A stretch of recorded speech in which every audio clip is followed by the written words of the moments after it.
Civil services exam clear ചെയ്യാൻ എത്ര attempt വേണം? Hi, I am Arjuna Shankar. Welcome to IAS basics. മിക്കവാറും ആസ്പിരൻസ് ചോദിക്കുന്നത്, ചില ആൾക്കാർ ഒരു അറ്റംപ്റ്റിൽ ക്ലിയർ ചെയ്തു, ഫസ്റ്റ് അറ്റംപ്റ്റ് തന്നെ ക്ലിയർ ചെയ്തു, ചില ആൾക്കാർ 4-5 അറ്റംപ്റ്റ് എടുത്തിട്ടും ക്ലിയർ ചെയ്യാൻ പറ്റുന്നില്ല, ചില ആൾക്കാർ 6 അറ്റംപ്റ്റും കഴിഞ്ഞു, റിസർവേഷൻ ഉണ്ട്, ഇപ്പോഴും ട്രൈ ചെയ്തുകൊണ്ടിരിക്കുകയാണ്. അപ്പോൾ ഇത് ശരിക്കും വേസ്റ്റ് ഓഫ് ടൈം ആണോ?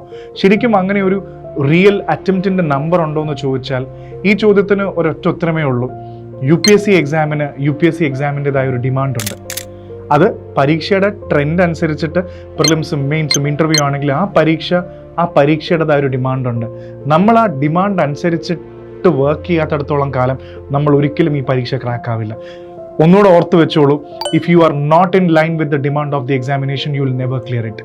അപ്പോൾ ആ ഡിമാൻഡ് എന്താണെന്ന് കണ്ടുപിടിക്കാൻ ചില ആൾക്കാർക്ക് പ്രിപ്പറേഷൻ എന്ന് പറഞ്ഞാൽ വെറും കുറേ പഠിക്കുന്നതോ അല്ലെങ്കിൽ കുറേ എക്സാം എഴുതുന്നതോ ഒന്നും അല്ല ഡിമാൻഡ്. ആ പരീക്ഷയുടെ ഡിമാൻഡ് അനുസരിച്ച് പഠിക്കണം. ചില ആൾക്കാർക്ക് ചിലപ്പോൾ അത് ഫസ്റ്റ് അറ്റംപ്റ്റിലേ അത് മനസ്സിലാവും, അത് കറക്റ്റായിട്ട് ചെയ്യുമ്പോൾ അത് കിട്ടും. ചില ആൾക്കാർക്ക് ഇപ്പോഴും അത് മനസ്സിലായിട്ടുണ്ടാവില്ല, പക്ഷെ ഇപ്പോഴും പഠിച്ചുകൊണ്ടേ ഇരിപ്പുണ്ട്, അവർ എക്സാംസ് എഴുതുന്നുണ്ട്, ഇപ്പോഴും UPSC ആസ്പിരൻ്റ് എന്ന് സ്വയം വിളിക്കുന്നുണ്ട്. പക്ഷെ ഇതൊരു വലിയൊരു ഫാക്ടറാണ്. Check out the demand of the examination. അതിനനുസരിച്ച് നമ്മുടെ പഠനത്തിനെ ക്രമീകരിക്കാൻ നോക്കുക. ഉറപ്പായിട്ടും നിങ്ങൾ ഈ എക്സാം ക്ലിയർ ചെയ്യും.